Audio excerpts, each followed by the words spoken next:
Awalnya aku cuma penasaran. Katanya sekali coba nggak bakal kenapa-napa. Tapi sekarang aku kehilangan semuanya.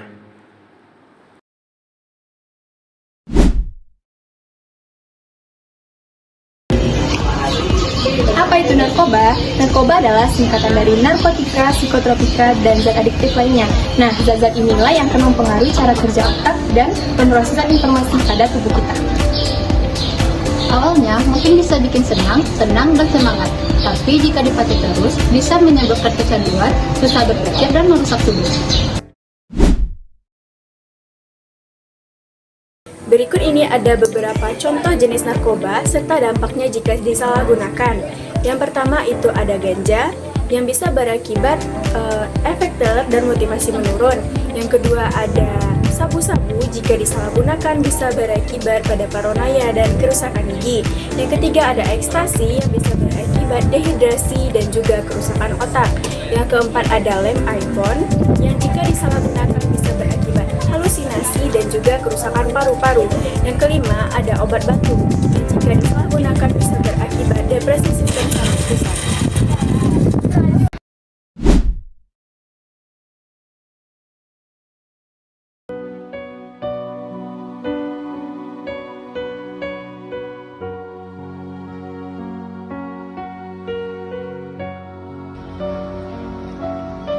Narkoba nggak cuma merusak tubuh kamu, tapi juga emosi, hubungan sosial, dan otak kamu. Banyak orang yang kehilangan keluarganya, pekerjaannya, sekolahnya, bahkan hidupnya, semua itu hanya karena kehilangan langkah dan nggak bisa berhenti. Selain itu, dampak dari pengguna narkoba adalah otak rusak, konsentrasi hilang, memori jangka pendek melemah, dan emosi jadi tidak stabil. Prestasi juga turun, bahkan bisa drop out. Di tempat kerja bisa dipecat. Semua itu hanya karena satu kesalahan keliru. Menurut teori kebutuhan Maslow, seseorang menggunakan narkoba itu bisa jadi dikarenakan kebutuhan dasarnya tidak terpenuhi seperti harga diri, rasa cinta, dan kasih sayang itu tidak terpenuhi. Mahasiswa yang merasa sendirian dan tidak dicintai bisa menggunakan narkoba untuk mengisi kekosongan emosionalnya. Teori lain yang relevan dengan narkoba adalah social learning theory dari Albert Bandura, di mana perilaku menyimpang bisa dipelajari melalui lingkungan dan pengamatan seseorang. Bahkan jika ada orang-orang terdekat yang menjadi model negatif, mungkin bisa ditiru dari hal tersebut.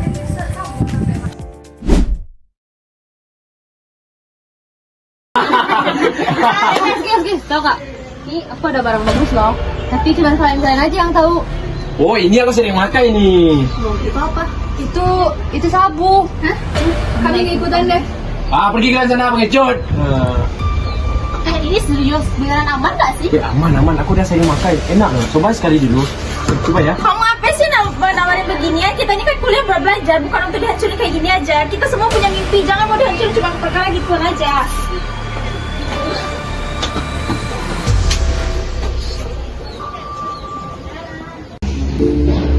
Fakta di lapangan, banyak pengedar narkoba justru berasal dari lingkungan sendiri, seperti teman, tetangga, bahkan orang yang kita percaya.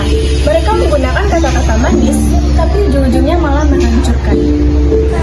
Saat ini 296 juta jiwa di dunia menjadi penyalahguna narkotika. Angka itu naik 12 juta hanya dalam waktu 1 tahun. Artinya 1 dari 17 juta orang di dunia adalah pengguna narkoba. Dan Indonesia, survei nasional terakhir yang dilakukan pada tahun 2023 mencatat ada 3,3 juta jiwa penyalahguna narkoba di negeri. Yang bikin miris mayoritas adalah anak muda usia 14-25 tahun, usia terbaik dalam hidup justru lebih rentan diseret oleh narkoba. Jadi hari ini kami akan mewawancarai salah satu mantan pengguna narkoba. Jadi bagaimanakah kisahnya? Mari kita simak bersama. Terima kasih saudara sudah meluangkan waktunya untuk sesi wawancara pada siang hari ini. Sebelumnya kami jelaskan untuk wawancara ini sifatnya itu rahasia dan akan kami jaga dengan serapat-rapatnya. Jadi saudara tidak usah khawatir data saudara bocor.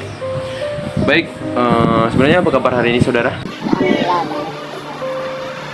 Oke, Boleh diceritakan sedikit tentang masa hidup saudara sebelum mengenal narkoba?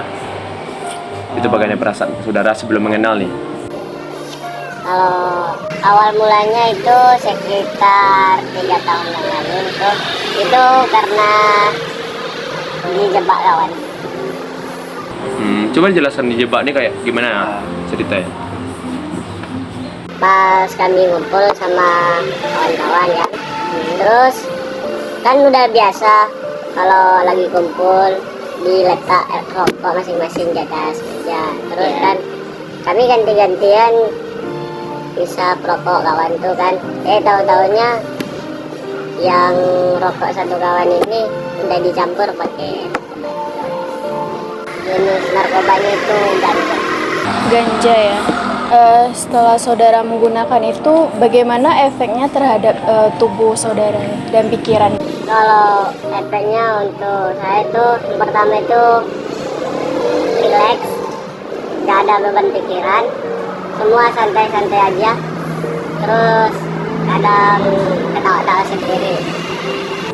Apa dampaknya terhadap hubungan sosial saudara, misalnya terhadap orang tua, teman, atau masyarakat? Dampak sosialnya itu yang pertama melawan lah sama orang tua kan, apa yang dikatakan orang tua gak pernah dengar.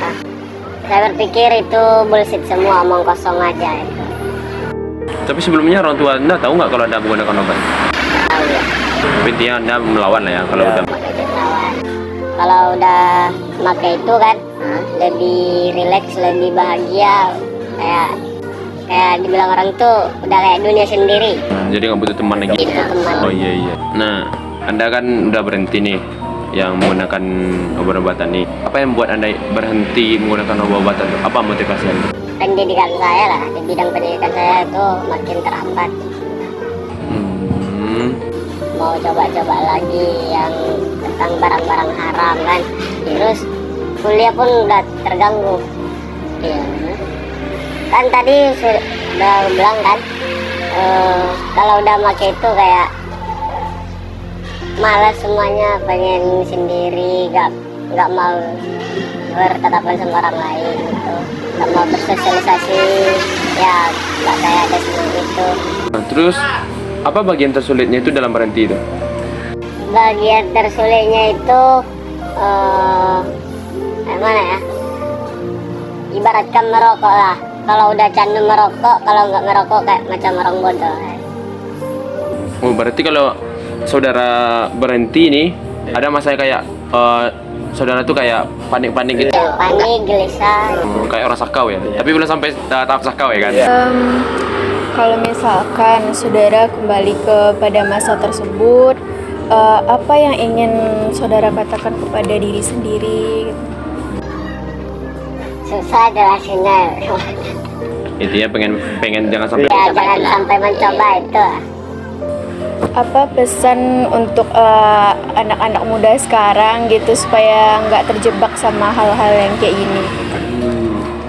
Pesan-pesan untuk anak muda sekarang itu yang pertama pandai-pandai berjaga diri. Terus dalam berkawan itu harus pandai-pandai, jangan salah milih kawan. Kalau bisa janganlah sekali-sekali memakai obat-obat terlarang itu karena bersifat fatal. Jadi teman punya pengaruh yang besar ya untuk. Mungkin cuman itu yang perlu kami tanyakan dari saudara. Terima kasih saudara telah meluangkan waktunya untuk kami. Saya tegaskan kembali untuk identitas Anda itu akan kami rahasiakan, tidak akan ada bocor di dalamnya. Jadi Anda tidak usah khawatir sempat orang lain tahu Anda menggunakan obat-obatan atau apalah gitu. Insya Allah kami psikologi memegang peran kami, yaitu memegang profesional kami yang tidak akan membocorkan data dari klien kami. Oke. Terima kasih saudara, senang bisa berbagi cerita dengan saudara. Agar kamu tidak terlibat narkoba, penting untuk mengetahui akibatnya dari sekarang. Edukasi itu penting. Dan kalau kamu sendiri memiliki teman yang belum berubah dan mencurigakan, ajak mereka bicara pelan-pelan.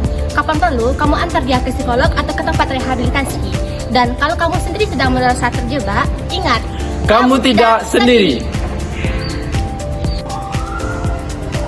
katakan tidak pada narkoba. Masa depanmu terlalu penting untuk dirusak. Sekali coba, sedikitnya selalu. Kalau sedang ada masalah, sebaiknya mencari orang dewasa untuk menyelesaikan masalah. Teman yang baik itu yang ngajak pada jalan kebenaran. Pakai narkoba bukan solusi. Aku peduli diriku, aku berani nolak. Sayangi dirimu, jauhi narkoba. Salam psikologi. Salam mental sehat.